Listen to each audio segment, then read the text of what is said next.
Ich will ja. Ich will ja ein Wiener sein.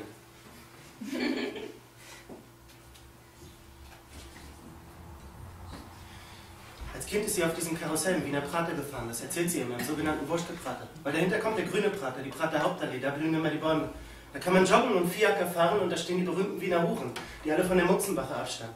Hier stehen die Prater Hauptallee entlang, schön aufgereiht, vorn beim Riesenrad, wo es hell ist.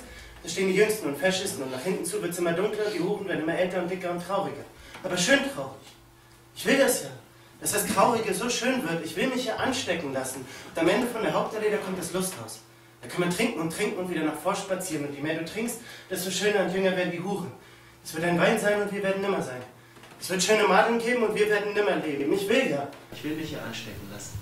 Der Prater ist ja eigentlich hauptsächlich neben der Hauptallee. Das Allermeiste ist ja eigentlich daneben. Und vorn ist sie immer mit diesem Karussell gefahren. Das war, sagt sie, eine Art Krake mit 3 Armen, die sich allweil gedreht hat.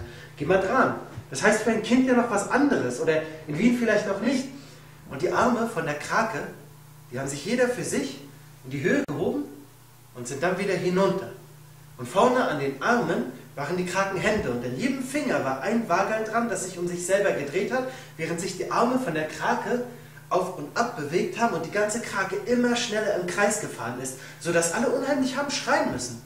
Da waren immer andere Gesichter, die auf sie zugekommen sind und da waren sie wieder weg und da war dieses Drehen, im Drehen, sodass sie geschaukelt worden ist wie ein Baby und trotzdem ist sie von jeder Drehung überrascht worden und so hat sie geglaubt, muss ein Orgasmus sein als Kind.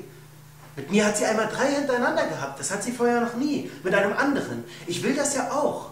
Diese schiefen, verformten Gesichter, die auf dich zukommen und dann zieht es sie wieder weg. Ich liebe das ja auch. Das nicht mehr unterscheiden zwischen schön und hässlich, die zu harten und zu weichen Körper, das Rucken und das schlaffe Fließen, wenn plötzlich diese widerliche Diktatur der Schönheit gestürzt ist. Natürlich mag ich es auch für mich von außen, dass ich nicht mehr schön sein muss und das ist eine Erleichterung, dass sich niemand mehr abgestoßen fühlen wird von meiner feuchten Haut oder von diesen schrumpeligen Stellen. Aber was das wirklich Schöne ist, was der echte Rausch ist, das ist das Innere, dass in dir drin nichts mehr unterscheidet, dass dieser ganze Unterscheidungshorror sich auflöst, wegrinnt, aus dir herausrennt und du bist nur noch Freude.